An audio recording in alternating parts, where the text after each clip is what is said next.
నంద్యాల పట్టణంలో ప్రజాస్వామ్య పరిరక్షణ ఐక్యవేదిక జిల్లా కార్యాలయంలో ఏపీపీగా నియమితులైన సీనియర్ న్యాయవాది రాజేష్ రెడ్డిని ప్రజాస్వామ్య పరిరక్షణ ఐక్యవేదిక రాష్ట్ర ఉపాధ్యక్షులు ఆకుమల రహీం ఆధ్వర్యంలో ఘనంగా సన్మానించడం జరిగింది।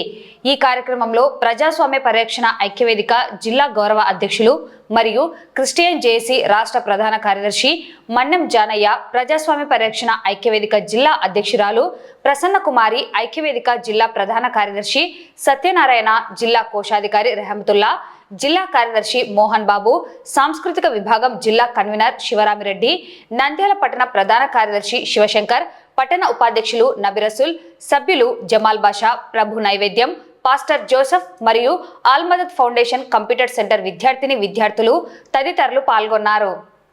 ఈ సందర్భంగా ఆకుమల రహీం మాట్లాడుతూ న్యాయవాది రాజేష్ రెడ్డి తన వృత్తి ధర్మాన్ని నిష్పక్షపాతంగా నిర్వహిస్తూ వివిధ సామాజిక కార్యక్రమాలలో పాల్గొంటూ ఒక సామాజిక బాధ్యత గల పౌరుడిగా బాధితులకు సహాయ సహకారాలు అందిస్తున్న న్యాయవాది రాజేష్ రెడ్డిని ప్రభుత్వం గుర్తించి వారికి ఏపీపీగా బాధ్యతలు అప్పగించినందుకు ఐక్యవేదిక తరపున ప్రత్యేక కృతజ్ఞతలు తెలియజేస్తున్నామన్నారు। ఏపీపీగా నియమితులైన ఎస్ఎస్ రాజేష్ రెడ్డి మాట్లాడుతూ ప్రభుత్వ అధికారులు ఏపీపీగా నియమించడం దానికి సహకరించిన వారికి అందరికీ ప్రత్యేకంగా కృతజ్ఞతలు తెలుపుతూ తమ దగ్గరకు వచ్చిన బాధితులకు చట్టపరంగా రాజ్యాంగబద్ధంగా తగిన న్యాయం చేసే విధంగా తన వంతు బాధ్యతగా పనిచేస్తారని తెలియజేస్తారు।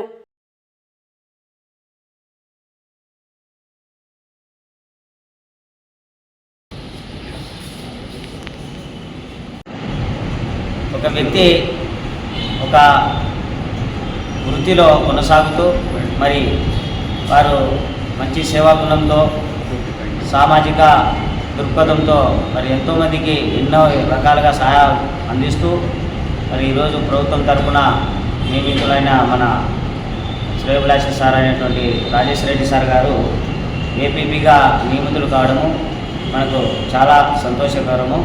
అదేవిధంగానే సార్ గారి ద్వారా సమాజానికి ఇంకా మంచి సేవలు అందాలని, ఇలాంటి వ్యక్తులను మరి న్యాయవాది వృత్తిలోనే కాకుండా సామాజిక దృక్పథానికి సంబంధించిన అంశాలలో కూడా సార్ గారు ఎన్నో రకాలుగా మనకు సహాయ సహకారాలు అందిస్తూ మనకు ఎన్నుదన్నుగా ఉన్నటువంటి వ్యక్తి రాజేష్ రెడ్డి సార్ గారు।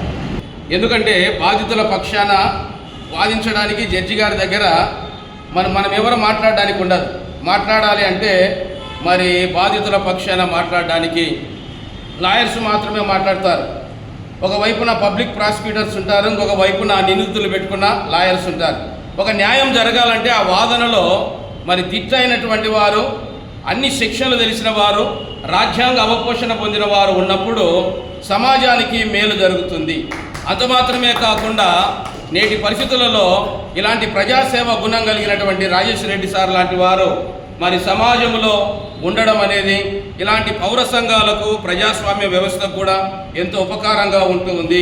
కాబట్టి వారిని సన్మానించడానికి మరి ఈ అవకాశాన్ని కల్పించినటువంటి ఆకుమల రహీం సార్ గారికి కూడా వందనాలు తెలియజేస్తూ, ఇలాంటి వ్యక్తులను మనం ప్రోత్సహించాలని, వారు కూడాను సమాజ హితం కోసం అందరికీ ఉపకారిగా సహకారిగా ఉంటూ అసిస్టెంట్ పబ్లిక్ ప్రాసిక్యూటర్గా వారికి దేవుడిచ్చిన అవకాశాన్ని బట్టి అనేక మంది ప్రజలకు మేలు చేసే వ్యక్తిగా ముందు కొనసాగి దీర్ఘాయుష్మంతులుగా ఉండాలని కోరుకుంటూ, అంటే ఏదైనా సరే సబ్జెక్ట్ వచ్చేసి కాన్స్టిట్యూషన్ లా మీరు చేసేదంతా ఈ నుంచి మీ ఐక్యవేదికలు ఉండేదే మొత్తం చట్టం, అది మిగతాదంతా ఏం లేదు। ప్రజల హక్కులకు భంగం వాటిల్తే తీసుకోవాల్సిన చర్యలే ఉండేది కాన్స్టిట్యున్సీలో। రాజ్యాంగంలో మనకి ఎన్ని విధులు ఇచ్చినాడో అన్ని హక్కులు ఇచ్చినాడు। మన హక్కులకు భంగం కలిగితే మన హక్కు అనేది ఎలా ఉంటుంది, వేరే వాళ్ళ హక్కుకు భంగం కలగని కూడా చేసుకోవాలి। ఇంకా ఇవన్నీ హైకోర్టు, సుప్రీంకోర్టు అన్నీ మీరు ఎప్పుడు మీటింగ్లో చెప్పేటివే, మీకు చెప్పే అవసరం లేదు। మీరు మాకంటే కూడా ఈ విషయాలలో ఇంటెలిజెంట్లు అందరూ, మిగతా మెంబర్స్ ఉన్నారు, మిగతా కొత్త మెంబర్స్ ఉన్నారు। ఎప్పుడన్నా వాళ్ళ నిదానంగా తీరికగా చూసుకున్నాం। గతంలో చేసినట్లుగా బాధితుల తరఫున పోలీస్ స్టేషన్లో పోయి చేయనీకి లేదు। విక్టిమ్స్కి ఏదైనా అనుకూలం అయితే చేయాలి, కానీ ఇప్పుడు బాధితుల తరఫున మాత్రమే గవర్నమెంట్ ఎవరైతే దెబ్బతిన్నారో, ఎవరైతే వ్యక్తులు చనిపోయినారో, చనిపోయిన వాళ్ళ తరఫున, బాధితుల తరఫున, ముద్దాయిల తరఫున కాదు చేయనీక ప్రాసిక్యూషన్ చాలా సంతోషంగా ఉంది। ఈరోజు ఇంతకుముందు గతంలో కూడా 1-2 సార్లు వచ్చినా కానీ సమావేశాలకు, ఈరోజు సన్మానం చేయించుకోవడానికి మీ దగ్గరికి మీ పిలుపు అందుకొని రావడం నాకు చాలా సంతోషంగా ఉంది। నన్ను పిలిచినందుకు మీకు అందరికీ సత్కరిస్తున్నందుకు నా ధన్యవాదాలు తెలుపుకుంటాను।